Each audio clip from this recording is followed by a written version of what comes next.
you've talked about problems. We've talked about the nature of problems becoming complex. We talked about how AI and critical thinking and the system that you could be in.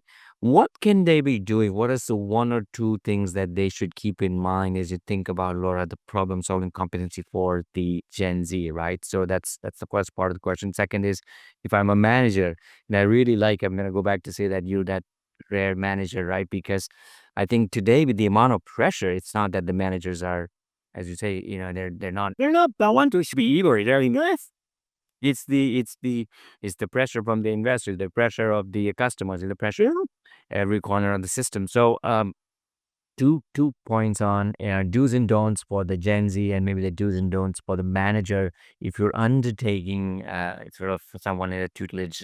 So yeah, what would you say?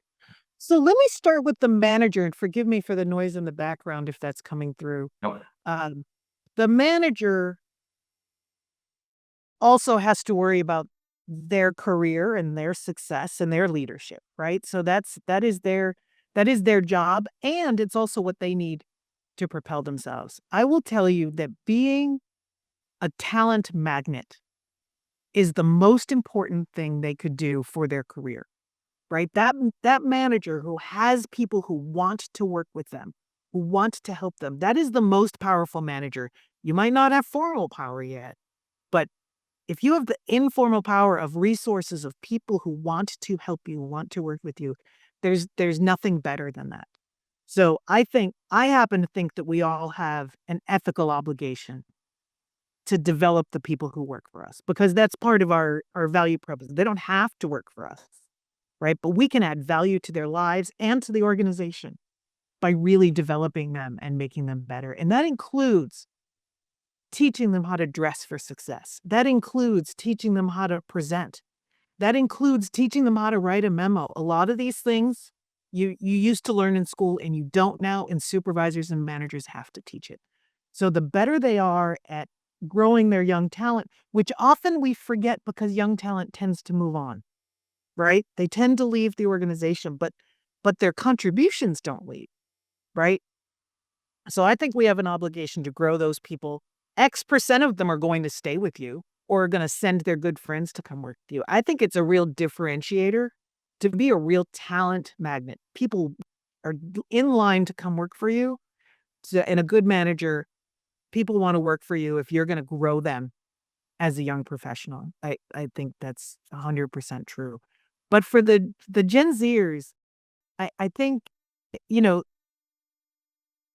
every new generation to the workforce has been labeled in some way, shape, or form, right? They don't work as hard as I used to work 27 hours a day. Every new generation is labeled in some way, and then they find their unique gifts and they contribute. Though the what I teach, as I mentioned, at Harvard Extension School, and a lot of my students are Gen Zers, and we had a class on this subject. How can Gen Zers work with baby boomers and everybody in between? How?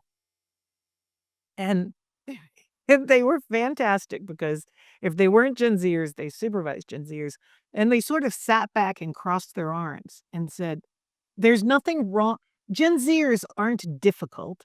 There's nothing wrong with Gen Zers. We just want to know why." And I said, "Right. But when a baby boomer, gross generalizations, when a senior person comes to you and asks you to do something and you say, why? I imagine like that feels almost disrespectful to them." And they were like, "Yeah, but that's stupid. We're going to do it. We just want to know why." And it was really interesting. And so my first piece of advice is, if why is your first question, say, "Okay, could you explain why?" That would be my, that would be my first piece of advice. So your first answer should be yes. Um, but my real advice is keep that.